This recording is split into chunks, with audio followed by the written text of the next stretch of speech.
City news కి స్వాగతం. ఇల్లందు మండలం మామిడిగుండాల పరిధిలో 4 దశాబ్దాలుగా స్థానిక సాగుదారులు చేస్తున్న పోరాటానికి సంఘీభావంగా ఇల్లందులో వారితో కలిసి అఖిలపక్ష నాయకులు ప్రదర్శన అనంతరం తహసీల్దార్ కార్యాలయం ఎదుట నిరసన వ్యక్తం చేశారు. 40 ఏళ్లుగా తమ సమస్య పరిష్కరించాలని మామిడిగుండాల పరిధిలోని రైతులు కోరుతున్నప్పటికీ సీలింగ్ భూములకు హద్దులు చూపియకపోవడం, పట్టాలు ఇవ్వకపోవడంతో ఇబ్బందులు పడుతున్నారని మాజీ MLA Gummadi Narasayya, CPI ML New Democracy రాష్ట్ర నాయకులు ఆవనూరి మధు, సిపిఐ నాయకులు కె సారయ్య, సిపిఎం నాయకులు నబీ, ఆదివాసీ సంఘం నాయకులు రమణాల లక్ష్మయ్య తెలిపారు. ఇతర ప్రాంతాల వారికి ఇక్కడ పట్టాలు ఎలా వచ్చాయని, భూమి కోసం జరిగే పోరాటంలో భయపడేది లేదని, అవసరమైతే జైలుకైనా వెళ్తామన్నారు. చట్టం కొందరికి చుట్టంగా మారి గుట్టలను పట్టాలు ఇచ్చే పరిస్థితి ఆనాటి పాలకులు చేశారన్నారు. ఇప్పటికైనా అధికారులు హద్దులు చూపించి సాగు చేసుకునే నిరుపేదలకు న్యాయం చేయాలన్నారు. అమలు చేయాలి ఆదివాసీ హక్కులను, అమలు చేయాలి ఆదివాసీ చట్టాలను. పట్టాలు సీలింగ్ భూములకు పట్టాలు, సీలింగ్ భూములకు పట్టాలు ఇవ్వాలి. మామిడిగుండాల సీలింగ్ భూములకు, భూస్వాముల ఆదివాసుల భూములు మొత్తం ఆదివాసీలకు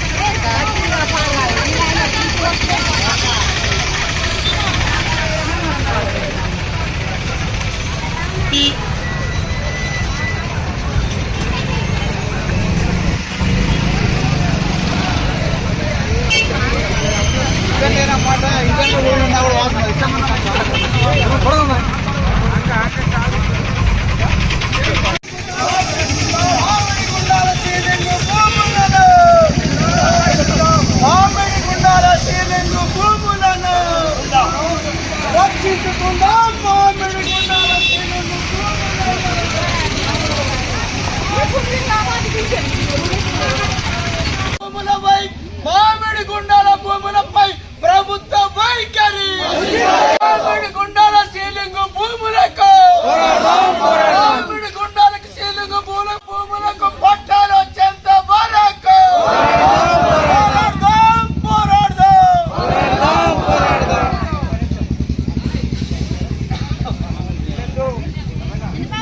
మండలం మామిడిగుండాల పరిసర ప్రాంతాల్లోని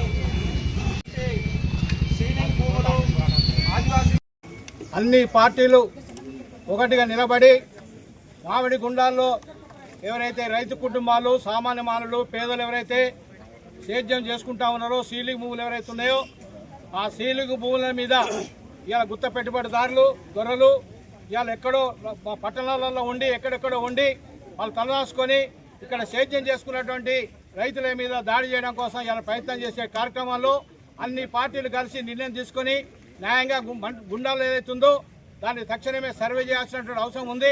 కలెక్టర్ గారు కూడా కలవడం జరిగింది. తహసీల్దార్ గారు కూడా ఇన్స్ట్రక్షన్ ఇచ్చినా కూడా ఏమాత్రం కూడా ఇలా పేదల పక్షాలను నిలబడి ఈ సమస్యను పరిష్కారం చేయడం దిశలో ఇవాళ ఉన్నటువంటి ప్రభుత్వాల్లో ఉన్నటువంటి అధికారులు ఎవరు కూడా మరి చూడనటువంటి పరిస్థితి మనకు స్పష్టంగా కనిపిస్తూ ఉంది. ఈరోజు మనం 10 రోజుల క్రితం కలెక్టర్ గారిని, ఐటీడీఏ పిఓ గారిని, ఆర్డీఓ గారిని అందరినీ కలిసి వినతి పత్రాలు ఇచ్చాం. ఒకవైపు అఖిలపక్షం, తుడుందెబ్బ, సామాజిక సంఘాలు, ఇతర ఎంఆర్పిఎస్, టీపీఎస్, ఇతర అన్ని సంఘాలు కూడా పెద్ద ఎత్తున ఉద్యమిస్తుంటే, మరోవైపు ఇక్కడ భూస్వాములు వాళ్ళు కూడా తమ పనిని తాము చేస్తున్నటువంటి పరిస్థితి ఉంది. ట్రెంచులు కొట్టడం, భూములు దున్నడం, మొక్కలు నాటడం లాంటి పనులు చేస్తుండ్రు.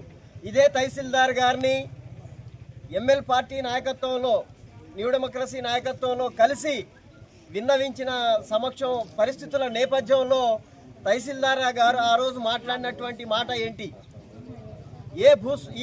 నేను ట్రాన్స్ఫర్ అయ్యి ఇక్కడికి రాగానే మామిడిగుండాల భూముల గురించి తెలుసుకున్నాను కాబట్టి దాని మీద పేదలకు న్యాయం జరిగే విధంగా నేను వ్యవహరిస్తానని చెప్పినటువంటి తహసీల్దార్ గారు ఈరోజు మామిడిగుండాలలో ఈ యొక్క రైతాంగం, పేద గిరిజన రైతాంగం యొక్క గోడు వినబడకుండా భూస్వాముల యొక్క భూములు దున్నుతున్నటువంటి పరిస్థితి కనబడట్లేదా అనేటువంటిది ఈ సిపిఎం పార్టీగా మేము ప్రశ్నించదలుచుకున్నాం. కాబట్టి ఇక్కడ రెవెన్యూ కానీ పోలీస్ కానీ ఆదివాసీ చట్టాలని గౌరవించాలా, వాళ్ళకు రావాల్సినటువంటి హక్కులు ఏవైతే ఉన్నాయో వాళ్ళు దున్నుతున్నటువంటి భూములకు వాళ్ళకు పట్టాలు ఇవ్వాలా, పట్టాలు భూములు లేని వాళ్లకు భూములు ఇవ్వాలా. ఆదివాసీ భూముల దగ్గర 170 చట్టం ఉన్న దగ్గర భూస్వాముల ఆగడాల్ని అరికట్టాల్సినటువంటి అవసరం ఉంది.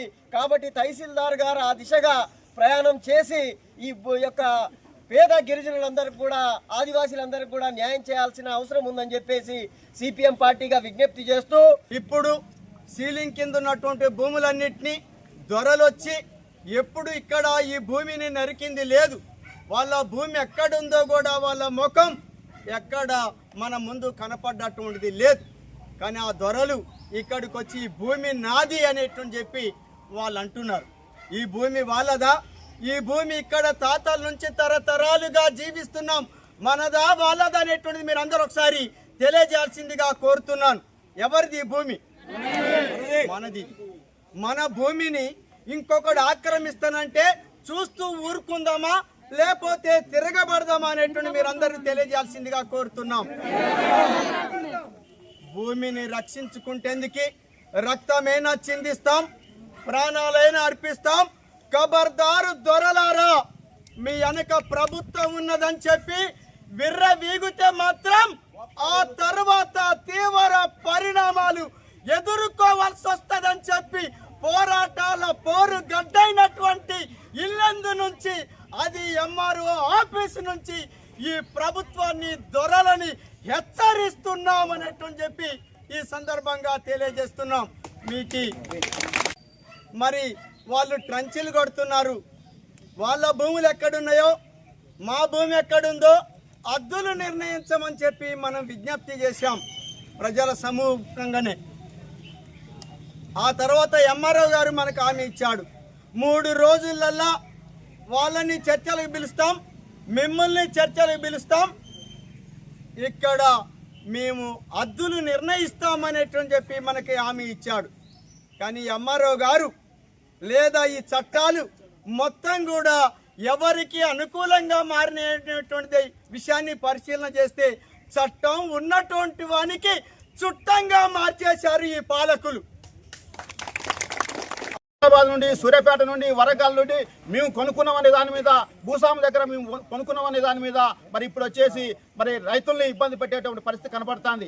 రైతుల్ని మొత్తం కూడా చాలా ఇబ్బంది పెడుతున్నారు. వాస్తవంగా 12 సంవత్సరాల కిందట వచ్చిండ్రు వాళ్ళు. మరి అప్పుడు ఉన్నటువంటి సీలింగ్ యాక్ట్ ప్రకారం ఉన్నటువంటి భూముల్ని లాక్కోవడానికి అక్కడ ఏదైతే లాటెట్ ఉందో, లాటెట్ ఉన్న భూముల విషయంలో 400 ఎకరాల భూమి అక్కడ లాటెట్ భూమి ఉన్నది. ఆ లాటెట్ భూములను సాగు చేస్తున్నటువంటి రైతులను ఇబ్బంది పెట్టే పరిస్థితి కనబడుతుంది. మరి ఆ భూములు మొత్తం కూడా ప్రభుత్వం వెంటనే చొరవ తీసుకొని ఏదైతే పట్టాలేటువంటి వాళ్ళకి మొత్తం సర్వే చేసి దాంట్లో 450 పట్టాలు ఇచ్చినా కూడా మిగతా వాళ్ళు 800 మంది ఉన్నారు కాబట్టి 800 మంది మొత్తం రైతులకు అందరికి కూడా మరి అక్కడ పట్టా ఇవ్వాల్సిన అవసరం ఉంది. దాంట్లో భాగంగా మరి ఆనాడే మరి భూస్వామి నేను అప్పుడే రైతులకు కొంత భూమి అమ్ముకున్నా అని చెప్తున్నారు. 160 ఎకరాల భూమిని మరి ఆనాడు రైతులకు అమ్ముకోవడం జరిగింది. దాంతో పాటుగా దాంట్లోనే మరి ఏదైతే ఇనాం భూముల పేరుతోటి కొంత ఎస్సీలకు కూడా కొంత భూమిని అప్పగించడం జరిగింది.